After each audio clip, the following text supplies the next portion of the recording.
Cidades que conseguem se desenvolver sem agredir o meio ambiente. E mais, utilizando os recursos da natureza sem causar impacto. Essas cidades merecem receber mais recursos para investir em programas socioambientais. É o que acredita o novo presidente da Comissão de Meio Ambiente e Desenvolvimento Sustentável aqui da Câmara, o deputado André de Paula, do Democratas de Pernambuco. O deputado tem uma proposta de emenda à Constituição, uma PEC, para destinar parte do Fundo de Participação dos municípios para as cidades que comprovarem sucesso nos programas de desenvolvimento sustentável. Não é isso mesmo, deputado? Obrigada pela presença. É isso, Vera. Muito obrigado pelo convite. As coisas não têm muito a ver. Quer dizer, o fato de hoje presidir a Comissão de Meio Ambiente é uma coincidência agradável. O ano passado eu recolhi assinaturas e dei entrada numa PEC porque eu compreendo que a questão do meio ambiente hoje é uma questão que liga o mundo inteiro, é uma questão transnacional, é uma questão global. E apesar de ser uma questão global, ela deve ser discutida, ela deve ser encarada, ela deve ser enfrentada, ou ela é enfrentada de forma mais eficaz no local, no município. É onde o cidadão recolhe o seu lixo, é onde o cidadão pode efetivamente contribuir, o poder público municipal pode contribuir para mudar essa realidade. E eu entendia e entendo que não há nenhum mecanismo que estimule mais as práticas politicamente corretas de correção dessas distorções do que o estímulo financeiro. Então imaginei que você pudesse destinar cerca de 5% do que recebem os municípios como um todo no Fundo de Participação Municipal para aqueles municípios que, segundo regras que serão objetos de um segundo momento após a PEC, segundo regras que estarão estabelecidas muito claramente, que vão levar em conta tantas ações concretas quanto as legislações municipais, enfim, que esses municípios possam ser estimulados recebendo valores adicionais como uma compensação por esse investimento que eles estão fazendo, até homenageando as futuras gerações. Eu não sei se sou muito otimista, Vera, mas imagino que essa PEC ela possa contribuir para uma salutar, para uma saudável competição entre os municípios, no sentido de que eles procurem, cada um mais do que o outro, serem municípios que tenham uma postura ecologicamente, ambientalisticamente correta. Seria mais ou menos a sua proposta de 5% do FPM, como chama, Fundo de Participação dos Municípios, para ser distribuído por esses municípios? Entre os municípios que, por uma série de critérios que serão estabelecidos, se enquadrem nessa categoria de municípios que têm preocupação permanente com a questão ambiental. Então, num primeiro momento, alguns se enquadrarão mais, outros menos. Depois, eu acho que, como decorrência da expectativa de receber um maior volume de recursos, que pode se materializar em mais obras, você começa a ter soluções mais adequadas para os resíduos sólidos, para lixo, para esgoto, enfim, para tudo que diz respeito à preservação da natureza. Pode ser recursos da ordem do bilhão, né?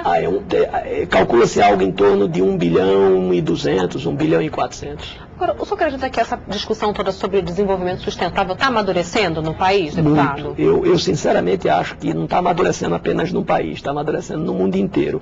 O Brasil sofre uma cobrança maior ainda, porque o Brasil tem, em relação ao nosso país, em relação a ele, há, sem dúvidas, uma expectativa e uma preocupação mundial por tudo que ele representa, pelo potencial que ele tem, por termos dentro do nosso território a riqueza que constitui uma Amazônia, por exemplo. Então, eu acho que há cada vez maior consciência de que não são inconciliáveis, como durante muito tempo, houve momento em que as pessoas achavam que eram conflitantes, ao ponto de não ser conciliáveis o desenvolvimento sustentável, o respeito ao meio ambiente, o compromisso ético que nós temos com as próximas gerações, com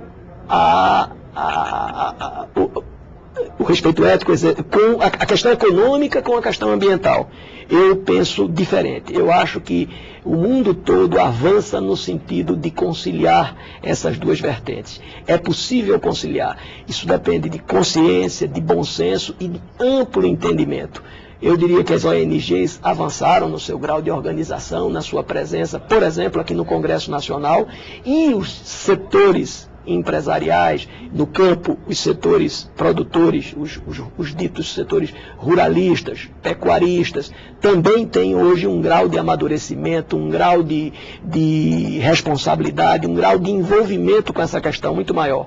Até porque muitos desses setores hoje já sentem os efeitos de um descuido nessa área do cuidado com o ambiente sob o mercado internacional. Quer dizer, isso se reflete porque se você não tem essas cautelas todas, o próprio mercado internacional olha com restrições à mercadoria que você oferece. Então, eu tenho a impressão, e aliás não tenho a impressão, eu tenho quase a convicção de que essa é uma tendência mundial e que aqui no Brasil já se faz sentir e que será um processo irreversível, cada vez mais nós teremos um avanço maior. Mas aí a gente esbarra em questões super delicadas, né? Porque, por exemplo, a Amazônia, a população que mora na Amazônia defende que, parte dela defende que precisa sobreviver ali. Eu não tenho a menor dúvida disso. E aí vem os ambientalistas dizendo, não pode derrubar árvore, a gente precisa de reserva ambiental, a gente precisa manter algumas partes intocadas. Como é que, na sua avaliação, isso está se equilibrando? Na minha avaliação, você tem que conciliar as duas coisas. Você tem que ter noção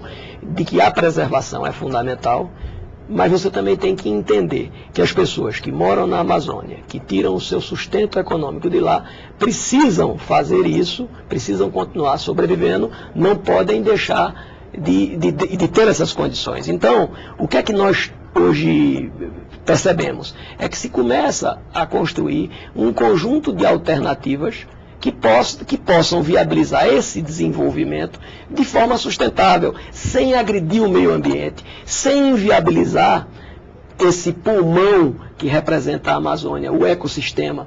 Então eu acho que o grande desafio dessa questão é exatamente esse. Eu, sinceramente, estou convencido, se não tivesse, não aceitaria esse desafio de presidir uma comissão que tem como principal função intermediar conflitos como esse. Eu estou convencido que é possível chegar a bom termo nessas divergências. Eu sou otimista, já que o senhor falou em conflitos e relacionamentos, sou otimista também no seu relacionamento da presidência da comissão e da comissão como um todo esse ano, sobre a sua presidência, com a bancada ruralista aqui na Câmara? A bancada ruralista, eu diria que deu um dos primeiros exemplos de organização e de eficiência em função dessa organização aqui na casa, e não é agora, isso já vem de há muito tempo. Eu não sei precisar, mas dizem que há algo em torno de 187 deputados vinculados a todos os partidos, têm uma vinculação estreita com aquilo que se chama bancada ruralista. É uma prova de eficiência, é uma prova de competência, eu não tenho dúvida nenhuma. Eu acho que todos os interesses devem ser defendidos nessa casa. O fórum, o locus, o local adequado para defender esses interesses é exatamente o Congresso Nacional. A minha relação com a bancada ruralista é muito boa. Eu tive uma oportunidade de ser secretário estadual de produção rural, antiga agricultura e reforma agrária no meu estado. Eu conheço bem a questão. Eu não posso me dizer um ruralista, porque eu sou um político com perfil urbano, mas eu quero lhe dizer que eu sou uma pessoa muito sensível às questões que dizem respeito ao produtor.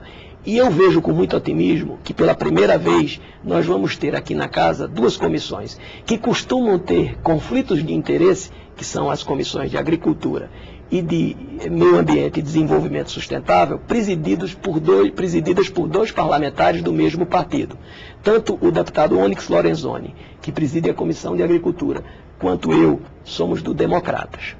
E eu acho que eu tenho dito sempre a todo mundo que me procura, o pior caminho é o de não encontrar um entendimento. Todas as vezes em que não há um entendimento, não se avança. E não avançar nessa questão é muito ruim.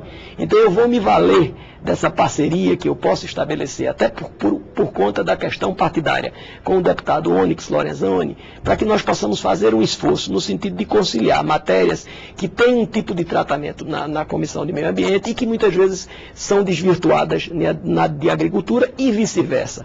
Eu me sinto muito confortável para fazer isso, porque o meu partido vem de promover uma profunda reforma que passou não apenas pela transição de geração no comando partidário, mas também pela construção de novas ideias.